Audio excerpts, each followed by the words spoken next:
सो इस वीडियो में हम देखेंगे problem 3-66 RC Hibbeler 12th addition की बुक की। हमें क्या दिए गए, एक बकेट दी गई है जो 3 स्प्रिंग इसमें लगे हुए हैं कि होल्ड करने के लिए सर्कुलर ऑब्जेक्ट है जो बकेट है, और इसमें 3 स्प्रिंग लगे हुए हैं और इसके जी एक्सिस से परपेंडिकुलर है और 120 डिग्री सबके बराबर है।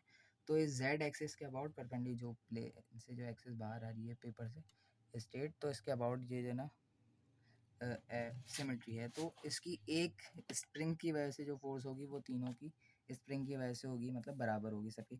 हमसे क्या पूछा गया है, इनके दरमियान का डिस्टेंस पूछा गया है, ये इसके सेंटर से इसका का ये डी डिस्टेंस मालूम करने का बोला गया। और इसका जो वेट है वो 100 पाउंड, फोर्स लग रही है इसको हैंग करने के लिए वो 100 पाउंड की है, जो कि इसको बैलेंस भी कर रही होगी, तभी मेरे मुंह से वेट निकल गया।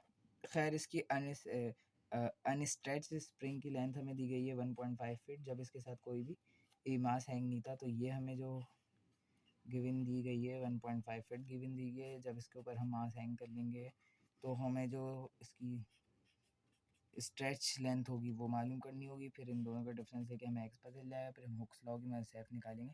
कुछ इस तरीके से हमें करना है।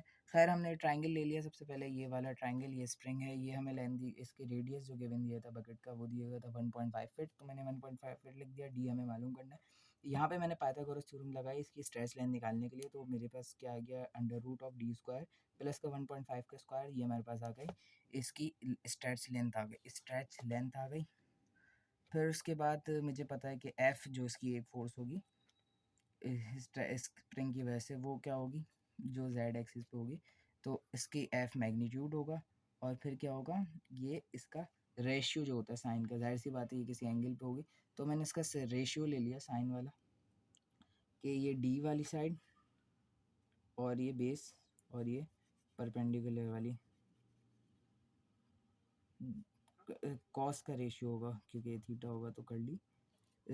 ब्राउन हेयर प्रिल पेंटेड ब्लैक, मेरे ख्याल में 10 का होगा। खैर, जो भी, हम क्या देखते हैं, हम इसकी इस ट्रायंगल से देख लेते हैं।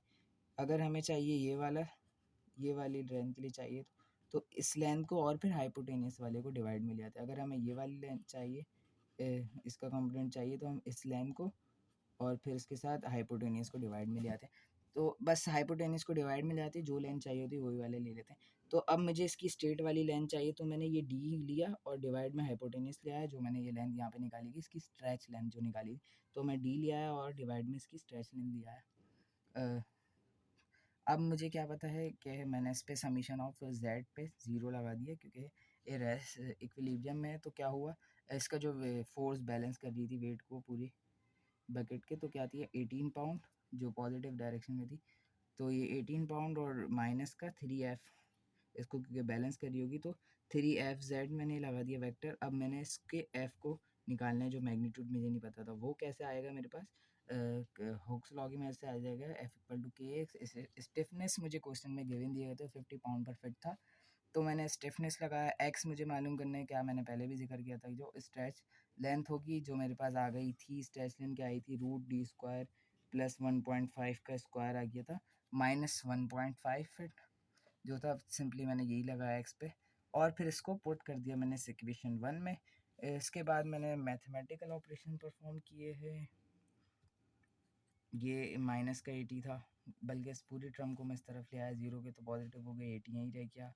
फिर इसको ये 50 और 3 को मैं इधर डिवाइड में ले आया, तो ये 0.533 हो गया। फिर मैंने इस डी जो था, ये बाहर है और ये ब्रैकेट यहीं पर ही है।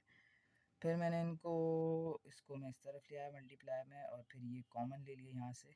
किस तरीके से, ये डी जो था मेरे पास, ये डी स्क्वायर, ये रूट वाला था, इसको मैं इधर ले आया यहाँ पे, और फिर ये डी के साथ मल्टीप्लाई कराया जाए। कैसे कि डी ब्रैकेट से इसमें मल्टीप्लाई कराया ब्रैकेट से, तो D multiply by root D square plus 1.5, और ये डी मल्टीप्लाई बाय माइनस का 1.5, यहाँ मैंने ये मल्टीप्लाई कराया इसके साथ, और फिर इक्वल टू के साथ ये जो डिवाइड में था वो मैं इधर ले आया मल्टीप्लाई में, और फिर ये इसी तरीके से इधर प्लस में, उधर आके माइनस में, इसमें से फिर कॉमन ले लिया।